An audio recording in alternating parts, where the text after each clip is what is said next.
우리 지난번까지 이제 거의 다 왔어요. 50세 혹은 55세 됐는데 이제 나는 돈이 얼마나 필요해요? 돈을 어떻게 세이브해요? 그 다음에 우리가 또 뭐 했어요?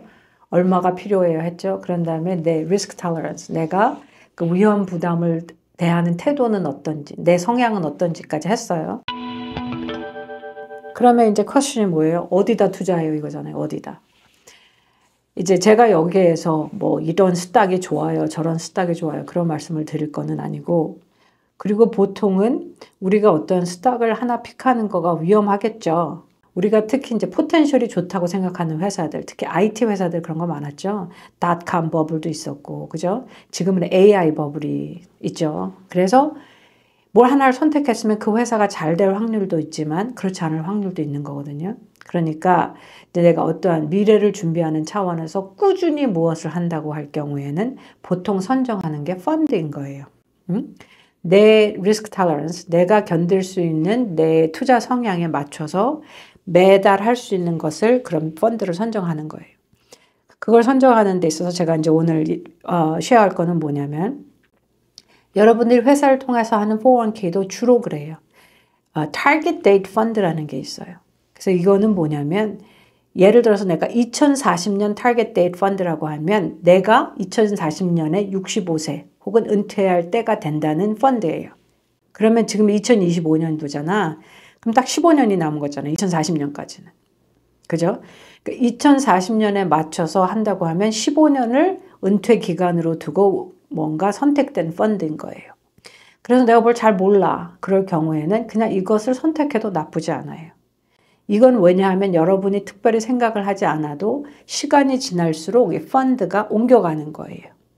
예를 들어서 이제 지금 여러분이 사용하는 뭐 브로커 딜러가 있다고 쳐요. 뭐 트랜스아메리카가 될 수도 있고, 뭐 뱅가드, 피델리티, 찰스 숍 그런 거 아무거나 그 중에 다 있어요.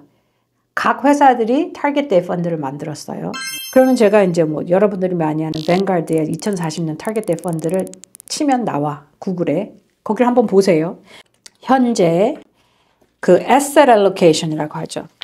들어가 있는 돈을 내가 넣으면 도대체 몇 %가 어디로 투자돼요? 그거거든요. 2040년 거를 뱅가드를 찾아보시면, 타겟 데이 펀드를 찾아보시면 3.9%, 그러니까 거의 24%가 반드로 들어가 있어요. 반드로 들어가 있고 나머지는 다 스탁이에요. 그런데 그게 스탁이라는 게 뭐냐면 회사를 여러 개 합쳐놨는데 미국 내에 있는, 그죠?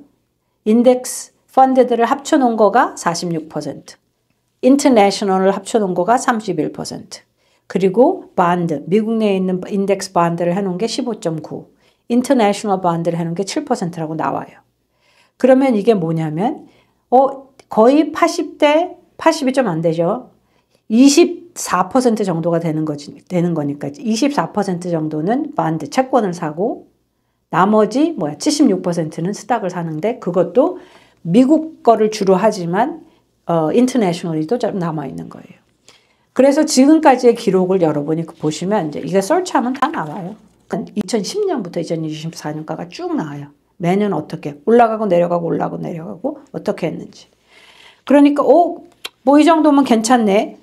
그렇게 생각할 수 있죠. 타겟 데이트를 2060년 거로 찾아보면 어떻게 돼요? 2060년이니까 35년이 남았으니까 기간이 엄청 길어요. 같은 타겟 데이트인데 타겟 데이트, 실제적인 은퇴하는 연도가 이렇게 길어지니까 반드에 투자하는 금액이 확 줄어드는 거예요. 그러니까 여러분이 선택한 게 아닌데 내가 어떠한 그 타겟 데이트를 선택함으로 인해서 그 안에 포함되고 있는 거가 이제 확 바뀌게 되는 거죠. 무슨 얘기인지 아시겠죠? 이제 이런 거를 권하긴 할 것 같아요. 내가 처음 하고 아무것도 몰라요. 그러면 이렇게 벌써 이제 만들어진 펀드를 선택하시고 이걸 좀 해보시다 보면 이제 어떻게 돌아가는지 좀 이제 알 수가, 이해가 되잖아요. 그죠? 그런 다음에 이제 좀 더 펼쳐 나가고 좀 더 expand, 그리고 좀 더 다른 것으로 해볼 수도 있겠습니다. 그리고 이제 이게 좀 practical 팁을 좀 드리자고 하면, 여러분이 쓰는 그 브로커 딜러에 가잖아. 여러 가지가 많잖아요. 뭐 이 트레이드부터 엄청 많잖아. 들어가 보면 거기에서 회사마다 쓰는 risk tolerance questionnaires 있어요. 그러니까 그거를 찾아보시고 대답을 하면 거기서 뭐라고 해. 당신은 좀 이렇습니다라고 얘기를 해요. 그러면 각 브로커 딜러마다 당신이 직접 할래요, 투자를? 혹은 AI를 사용한 거를, AI를 통해서 하는 걸 할래요? 혹은 어드바이저를 쓸래요? 이게 이제 선택이 나와요, 또. 그러면 어떤 기간 동안 도움을 받는 것도 나쁘지 않겠죠. 내가 전혀 아이디어가 없으면. 그렇잖아요. 그러니까 들어가 보면 이런 도움의 손길들이 있어요. 이제 얘기를 해보고, 그 다음에, 그러면 나는 이렇게.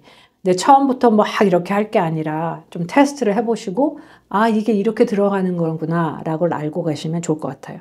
근데 여기에서 우리가 투자를 하는 데서 이제 제 경험상 여러 가지 은퇴연금을 동시에 하시는 분들이 있잖아요. 회사 것도 하고 나는 맥시멈으로 뭐 Roth IRA도 개인적으로 넣고 싶고 트래디셔널 IRA도 넣고 싶고 하잖아요. 근데 Roth나 트래디셔널 IRA나 내가 회사를 통한 은퇴연금이 공급 회사에서 만들어 주는 게 내가 그것을 참여를 하던 안 하던 하는 게 있으면 리미테이션이 있어요.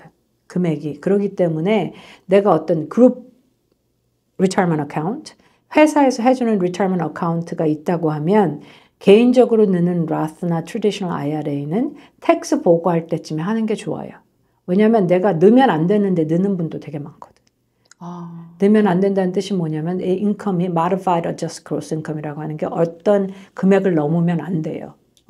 그러니까 그거는 나 잘 모르겠어요. 나중에 넣었다가 빼는 거 뭐 그러는 것보다는 텍스 할 때까지 보고할 때까지 좀 기다렸다가 하든지 텍스 보고를 봐서 이제 그런 어떤 릴레이션십을 가지고 있는 회계 사무실이 있다면 미리 좀 물어보고 하실 수 있겠죠.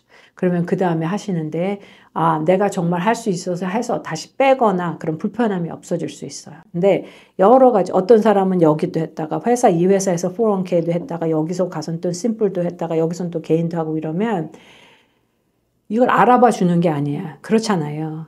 그거를 그 회사는 자기네 것만 관할을 하는 거고 그렇잖아요. 그러니까 내가 텍스페이어 내가 이걸 쫙 펼쳐서 내가 할 수 있는지 없는지를 알고 정확한 금액을 넣으시는 것이 중요합니다. 아시겠죠? 네, 알겠습니다. 오늘도 함께 해주셔서 감사합니다.